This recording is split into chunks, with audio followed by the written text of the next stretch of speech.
Today we're unpacking one of history's most powerful myths. It's a story about genius, freedom, and, well, the devastating price of ambition. All right, let's just jump right into the heart of the action. I want you to picture this. A young boy, Icarus, soaring through the open sky. And this is his first time ever doing this. You can just feel exhilaration in these words from the poet Ovid, can't you? This is a moment of pure, absolute joy. I mean, think about it. The incredible thrill of flight, something no human had ever experienced before. But in the middle of all that intoxicating freedom, something really crucial gets forgotten. He leaves his guide, who's also his father, behind. He's totally ignoring that voice of experience for the siren call of the open sky. And right here, this is the moment where all that joy turns to tragedy. Just one single choice, born of that youthful excitement, and it seals his fate.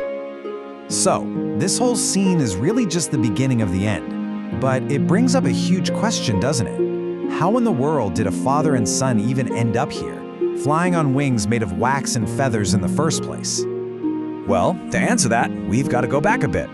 We need to meet the father, a guy named Daedalus. He's a man whose own genius had, ironically, become his own prison. So, who was Daedalus? He was an absolute master architect and inventor, famous for his skill. But here's the catch. He was trapped on the island of Crete, and he was just filled with this longing to get back to his home country. And that right there, that's the key. It's pure desperation, forcing him to look up and try something that seems completely impossible. If he can't go by land or sea, well, he's gonna go by air. But wait, why was he trapped in the first place? Well, the reason is tied to his most famous, and maybe his most terrible creation. See, King Minos of Crete had this monstrous secret he needed to hide. It was a creature, half man, half bull. The king was, to put it mildly, ashamed of this monster, and he was determined to hide it from absolutely everyone. And this is where Daedalus's genius really shines. He constructs the labyrinth. It's this incredible enclosure with an elaborate, involved design, countless wandering paths, all built to confuse you. In fact, it was so confusing, even Daedalus himself could barely find his way out again. The perfect prison. Okay, so let's move on and see how this all builds to that fateful flight we started with and the crucial warning that came along with it. So Daedalus gets to work. He was setting his mind to sciences never explored before, literally changing the laws of nature to build their escape. And this is so powerful. So you see, this wasn't just some cool invention. No, this was a father's desperate, love-filled act, and you can tell he knew the terrible risk involved. So right before they fly, Daedalus gives his son one single, critical set of instructions. This is it. The message was so clear.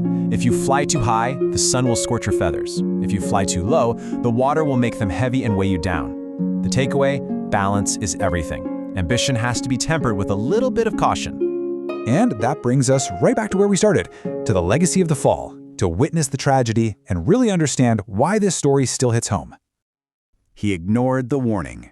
He was just so caught up in the thrill of it all that he flew too high, and the wax melted. He had absolutely no purchase on the air anymore, and his poor father could only watch, completely helpless, as his son was swallowed by the sea. And that's the crushing irony, isn't it? The very genius that offered them a path to freedom also caused his greatest loss. And this is why the story sticks with us, right? It touches on these timeless themes. The danger of unchecked ambition, what the Greeks called hubris, that intoxicating thrill of freedom, the tension between youth and wisdom, and of course, the incredible weight of a parent's grief. And all of this leaves us with a final question to think about. The myth doesn't just tell us a story, it asks us to consider this in our own lives. What is the price of ambition, and when is it worth paying?